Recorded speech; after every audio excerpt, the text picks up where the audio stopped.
Bienvenidas y bienvenidos a esta nueva exploración. Hoy vamos a meternos con una sensación que, bueno, parece estar muy presente últimamente para mucha gente, ¿no? Algo que flota, difícil de nombrar a veces, pero que se siente, la incertidumbre. Esa duda constante, sí. O la sensación de estar como desconectado, quizás un poco estancado. Exacto. Y bueno, para analizar esto vamos a revisar unas fuentes que nos parecieron bastante interesantes. Sí, tenemos por un lado unos reportes internos de algo llamado Proyecto Alma, que al parecer detecta frecuencias emocionales colectivas, así las llaman. Interesante eso. Y por otro lado, un enfoque que se llama método Serlat. Este método propone como una reconexión profunda para, bueno, según ellos, reescribir la propia realidad, desde adentro. Ujú. Y hoy específicamente queremos centrarnos en una frecuencia que ambas fuentes señalan, aunque de formas distintas. El peso invisible de la incertidumbre. Ahí está el foco. Sí, queremos ver cómo esa sensación de no saber qué viene, ¿no? De no tener ese control, impacta no solo en cómo decidimos, sino también en el cuerpo. Hay una frase fuerte que aparece en los materiales. Sí, la vi. Cuando la mente no decide, el cuerpo grita. Es potente. Tal cual. Esa es un poco la misión hoy, ¿no? Desentrañar cómo esta frecuencia y otras relacionadas que también surgen, como la dependencia disfrazada o ese vacío que a veces sentimos, bueno, cómo nos afectan. Claro. Y no como ideas abstractas, sino, según estas fuentes, como patrones energéticos, emocionales, con efectos bien concretos, en el bienestar físico, en las relaciones, en el rumbo que tomamos. Vamos a intentar entender la raíz simbólica de algunos bloqueos. Perfecto. Pues entremos ya. Arranquemos con esa frecuencia central, el peso invisible de la incertidumbre. Los reportes del proyecto Alma la pintan como esa sensación de que todo cambia muy rápido. Sí, los precios, la seguridad, el trabajo, todo muy volátil. Y esa carga silenciosa de preguntarse, ¿y qué va a pasar conmigo? Es como un run run constante. Es interesante cómo lo ven estos reportes.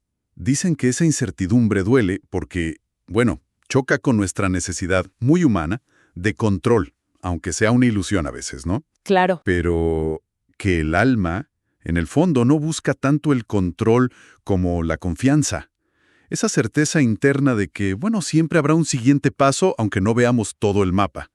Y esa carga, esa falta de certeza no se queda en la cabeza, ¿verdad? Los reportes de Alma dicen que se manifiesta físicamente. Ujú. Mencionan insomnio, ansiedad como difusa, ¿viste? Dificultad para concentrarse. Y ahí conecta perfecto con la idea del método Serlat, ¿no? Cuando la mente no decide, el cuerpo grita. Exactamente. El enfoque Serlat profundiza justo ahí. Describe la incertidumbre no solo como una preocupación mental, sino como una vibración específica, una frecuencia energética que, literalmente, suspende las decisiones. Una vibración que suspende. Suena fuerte eso. Sí, argumentan que esta parálisis energética pasa cuando una persona como que pierde la confianza en su propia brújula interna, ¿no? Y entra en un estado de espera, indefinida. ¡Wow! ¿Y cómo explican el impacto físico? ¿Cómo pasa eso de la vibración al cuerpo? Bueno, según los materiales de Serlat, el cuerpo interpreta esa pausa larga, esa falta de señal clara de vamos para adelante, desde el alma, digamos, como una especie de abandono interno. Ah, ok. Y esa señal de parálisis, según ellos, puede debilitar el sistema inmunológico, o sea, crea un terreno fértil para que el cuerpo empiece a manifestar cosas. A somatizar. ¿Y qué tipo de manifestaciones físicas asocian a esta frecuencia? ¿La de la inseguridad, la duda crónica? Bueno, hablan de afectaciones en el sistema nervioso, en los músculos, en la respuesta inmune. Mencionan cosas como una fatiga constante sin causa médica clara. La típica fatiga crónica que nadie sabe de dónde viene. Esa misma. O desregulaciones inmunológicas, herpes que vuelve, alergias raras, dermatitis. También fibromialgia Fibromialgia, claro. y ansiedad muscular crónica. Ese nudo en el pecho, ¿viste? O la tensión en el cuello o la mandíbula. Uf, sí. Es increíble pensar que esa sensación de estar flotando sin rumbo puede traducirse en síntomas tan físicos. La causa simbólica que dicen es muy directa. El cuerpo grita porque el alma no da una señal clara de avance. Así de simple y complejo a la vez. ¿Y qué proponen para trabajar con esto? Con esa parálisis. Bueno, el método Serlat habla de activar una fuerza interna, le llaman el arquetipo Serlat número 4, el guardián del umbral. ¿El guardián del umbral? Sí, lo describen como esa parte nuestra que puede encontrar dirección incluso cuando todo está nublado, que ayuda a desactivar esa parálisis energética antes de que el conflicto se haga crónico en el cuerpo. Interesante. Recuperar la dirección interna como antídoto. Aunque fíjate, me gustó también una frase del reporte de Alma que le da otra vuelta. A ver, decía algo como, la incertidumbre no es un enemigo, es el recordatorio de que tu fe también tiene poder. No solo parálisis, no, sino como una invitación a conectar con otra cosa adentro, una perspectiva valiosa sin duda. Y es que esta parálisis para decidir no siempre viene solo de afuera, no. A veces está muy ligada a nuestras relaciones. Hablemos de eso. Otra frecuencia que detecta el proyecto ALMA es la dependencia energética disfrazada de conexión espiritual. Uf, ese tema. Sí, se refiere a esas dinámicas donde alguien como que se aferra a otro, pero no para crecer juntos, sino por un miedo profundo a no sostenerse solo. Usan frases tipo, sos mi medicina, mi guía. Mi cable a tierra. Esa. Pero, en el fondo, dicen estos reportes, hay una pérdida de autonomía muy grande. El análisis simbólico que hacen en Alma es duro. Hablan de relaciones simbióticas que, en vez de nutrir, impiden crecer. Las llaman pactos de dependencia disfrazados de amor profundo. Pactos de dependencia. Y dicen algo fuerte. No buscan amar, buscan no romperse. Y para eso, convierten al otro en una muleta emocional. ¿Y esto cómo se conecta con la parálisis para decidir? Bueno, el método Serlat tiene una herramienta para ver esto, la matriz de decisión Serlat. El manual da un ejemplo muy claro. Imagina que analizas la influencia de una pareja ambivalente. Ok. ¿Me impulsa o me detiene? Respuesta del ejemplo. Me detiene sin claridad. ¿Confío en mí o dudo después de hablar con esta persona? Respuesta. Me hace dudar de mis elecciones. Ajá. Y la pregunta clave de la matriz es, ¿qué parte de mí permite esta indecisión? Y en el ejemplo, la respuesta es, la parte de mí que teme equivocarse si actúa sola. Clarísimo. Es como si la dependencia externa alimentara directo ese miedo interno a decidir. Un círculo vicioso de parálisis. Exactamente. La influencia de afuera activa el miedo de adentro y eso te frena. Para cortar esas ataduras, Serlat propone trabajar con otro arquetipo, el número 6, el rompedor de vínculos falsos.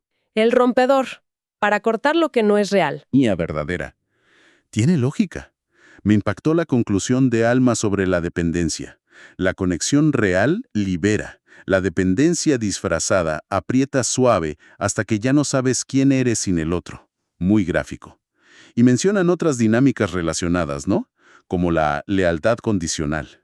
Sí, esa es la del te doy, pero espero algo a cambio. Aunque no se diga, la transacción oculta. Y claro, cuando la expectativa secreta no se cumple, Care la máscara. exacto. Surge el resentimiento, la manipulación a veces. El diagnóstico de Alma sugiere que muchas veces no se da por generosidad pura, sino por necesidad emocional de validación o de no ser rechazado. Por eso la sensación de traición es tan fuerte, aunque nadie prometió nada explícitamente. Dicen que el amor real no necesita factura. Estas dinámicas de dependencia, de expectativas ocultas, parecen ser un tema recurrente. Y señalan también una variante específica, la dependencia emocional femenina disfrazada de merecimiento. Correcto. Ahí critican una idea cultural, ¿no? Donde se espera que el hombre provea todo y la mujer se pone en un lugar de premio, digamos, cuya principal contribución es su presencia más que su propio poder creador o su evolución. Ajá. Lo diagnostican no como ambición sana, sino como un aprendizaje emocional distorsionado. Una búsqueda de seguridad afuera sin asumir la propia capacidad de generar. El mensaje de fondo es que el empoderamiento real está en descubrir y usar el propio poder creador, no en buscar a alguien que te resuelva la vida. Todo esto, la incertidumbre que paraliza, las dependencias que frenan, parece conectar con otro tema grande que tocan, el vacío existencial, la falta de propósito. Hablan de una frecuencia, ocio sin propósito como vulnerabilidad sistémica. La idea que plantean es que si no tenemos un norte interno, un para qué que nos mueva, somos más permeables, digamos, a las distracciones que ofrece lo que llaman el sistema. ¿Del sistema? ¿A qué se refieren? Bueno, a todo lo externo que busca captar nuestra atención y energía. Explican que el vacío interno busca estímulo ya, y el entorno es experto en darlo. Consumismo, entretenimiento non-stop, noticias que generan picos de dopamina barata. Claro. La conclusión es fuerte. Una mente sin propósito es esclava del sistema sin saberlo. No necesitan encadenarte, solo entretenerte. Y esto se liga a otra frecuencia, el apagamiento emocional por rutina existencial. La gente atrapada en despertar, trabajar, repetir, que siente que perdió la emoción, que vive en automático. Justificándose con tengo que aguantar o así es la vida. Exacto. Pero lo importante, según Alma, es no verlo como pereza. Lo describen como un agotamiento emocional crónico que nadie validó, un dolor camuflado de realismo. Gente que quizás se apagó de tanto cumplir roles o expectativas que no sentía propias. Lo llaman la rutina que anestesia al alma. Confundir estabilidad con resignación. Se convierten en autómatas emocionales. Cumplen, funcionan, pero no sienten. Hay frases muy directas sobre esto. Sí, recuerdo una. El que no se ocupa en crecer, termina ocupado en destruirse sin notarlo. Esa. O haz algo con tu energía, o alguien más lo hará por ti. Y sobre el apagamiento, no estás cansado de la vida, estás cansado de vivir desconectado de lo que te enciende. Todas apuntan a lo mismo, reconectar con una dirección interna para no ser solo una hoja al viento. Y esta desconexión, claro, lleva a buscar afuera lo que falta dentro, lo que nos lleva directo al tema de la validación externa. Varias fuentes hablan de esa necesidad casi compulsiva de aplausos, de reconocimiento. La pregunta silenciosa, ¿ya soy suficiente para ti? Vivir para la audiencia invisible y sentir que te desmoronas si no hay aprobación. Un reporte lo asocia al arquetipo del escenario hueco. Brilla mucho para afuera, pero por dentro hay vacío. Construida sobre la mirada ajena. El diagnóstico, un yo frágil, hiperdependiente del reflejo social. Y la pregunta clave, ¿quién soy cuando nadie me está viendo? Es una pregunta, las fuentes proponen reflexiones como, tu valor no empieza cuando te aplauden, está en lo que haces cuando nadie mira. Lo que haces para ser visto te aleja de lo que eres cuando cierras los ojos. La conclusión es clara. La validación que buscas afuera solo puede dártela quien vive adentro. Lo cual nos trae de nuevo a la autenticidad. ¿Estamos viviendo nuestra vida o una versión que aprendimos? Exacto. Una fuente lo pregunta directo. ¿Esto que deseo es realmente mío o solo lo aprendí a desear? Cuestiona si nuestras metas, incluso las más personales, son genuinas o son programas heredados. Lo llama la máscara heredada. El riesgo, dicen, es perseguir el éxito según los demás y sentir vacío igual. Confundir comodidad o aprobación con realización. El alma, sugieren, se incomoda con lo que todos celebran pero que no la nutre de verdad. Y para sostener esas máscaras o evitar el dolor de la desconexión, desarrollamos mecanismos de defensa. Mencionan uno. Desconexión emocional por exceso de autosupervisión. Esa voz interna que no para, que observa, juzga, exige perfección todo el tiempo. Vivir en modo corregirme en vez de sentirme. Sí, el diagnóstico sugiere que nace del miedo a equivocarse emocionalmente, como si sentir fuera peligroso. Entonces, control mental excesivo. Todo correcto, pero sin vida, sin instinto. Como dice una frase, quien se observa demasiado termina apagando su instinto. La herida de autosuficiencia emocional. La persona que parece no necesitar a nadie, que no pide ayuda, no muestra vulnerabilidad, siempre fuerte. Pero esa fortaleza, analizan, suele ser una coraza, construida sobre heridas viejas de abandono, de decepción, una desconfianza tan profunda que impide recibir ayuda o amor. No es madurez, es herida. Como dice otra reflexión, la fortaleza no está en no necesitar a nadie, está en permitir que alguien te acompañe. Y muy ligado a eso, el corazón blindado. El miedo a amar por el riesgo que implica la conexión profunda, que lleva a aislarse, confundiendo protegerse con encerrarse. Estos mecanismos, aunque intentan proteger, al final bloquean la conexión real, el flujo de la vida. Mencionan también cómo la manipulación puede ser un escudo del miedo, no por maldad, sino por pánico a perder control o enfrentar el rechazo. Ah, mira. O cómo aferrarse al dolor pasado, a mí ya nada me duele, se puede volver una identidad, pero una que te desconecta del presente y contamina los vínculos. Y todo esto puede terminar en la decisión emocional bloqueada por miedo mental. La mente proyectando heridas viejas al futuro, ¿no? Asociando lo nuevo con peligro. Exacto. Y la frase clave ahí es tremenda. El miedo no se muestra como enemigo, se disfraza de lógica. Creemos que somos racionales, pero quizá solo estamos evitando sentir.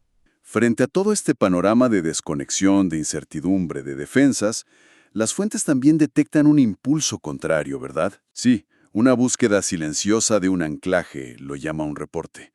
Esa inquietud interna, la sensación de que algo falta, una búsqueda de algo más profundo.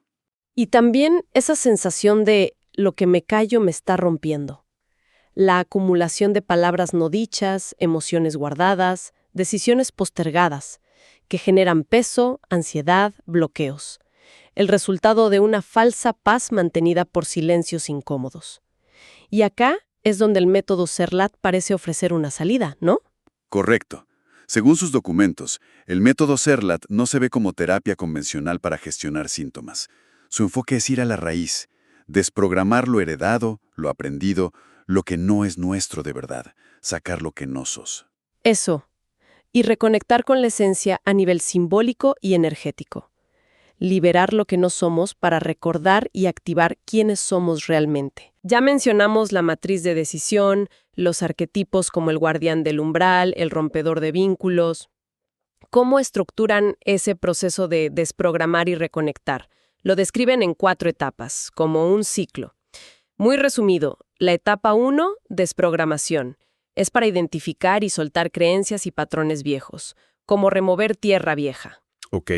La etapa 2, activación, busca despertar dones potenciales dormidos, como encontrar agua viva bajo esa tierra. La etapa 3, reintegración, es para unificar partes internas que estaban peleadas, como respirar un aire nuevo unificado. Entiendo. Y la etapa 4, proyección, trata de aprender a manifestar la realidad desde esa coherencia interna recuperada, usando un fuego canalizado, dicen ellos. Suena a un trabajo profundo, más allá de lo mental. Sí, el énfasis está en trabajar con la frecuencia, los símbolos, los arquetipos, la experiencia vivida. Su filosofía central es, no vinimos a explicar la realidad, vinimos a reescribirla desde adentro. Y proponen reglas prácticas, como una para decidir, si algo te quita energía consistentemente y no da frutos concretos, ¿se transforma o se suelta? Simple, pero directo al punto. Entonces, para ir cerrando un poco nuestro recorrido de hoy, vimos cómo sensaciones como la incertidumbre, la dependencia, el vacío o esa autocrítica constante pueden entenderse no solo como temas psicológicos, sino como frecuencias o patrones energéticos, según estas fuentes como Proyecto Alma. Ujú. Y vimos cómo estos patrones pueden tener correlatos físicos muy reales, pueden bloquearnos, afectar nuestro bienestar. Y también vimos que enfoques como el método Serlat proponen caminos para ir más allá de solo entender. Ofrecen herramientas, un marco para trabajar activamente en desprogramar esos patrones a nivel simbólico, energético, buscando reconectar con una versión más auténtica, con más capacidad de dirección, usando arquetipos, análisis de la propia experiencia. Nos deja con una reflexión importante, me parece. Sí, quizás la incertidumbre más pesada, no es la de afuera, la del mundo cambiante.